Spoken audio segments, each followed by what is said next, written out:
Hello everyone! In this quick tutorial, I'll show you how to link your Revolut account to PayPal.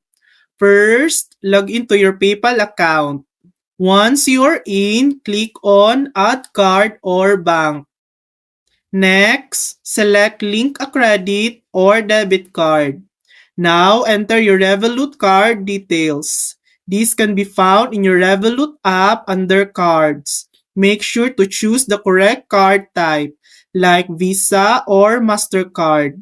Then, click Link Card. After that, your Revolut card will be added to your PayPal account.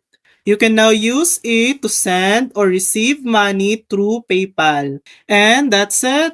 That's how to link your Revolut account to PayPal. Thanks for watching. If this video helped you, please like and subscribe for more helpful tutorials.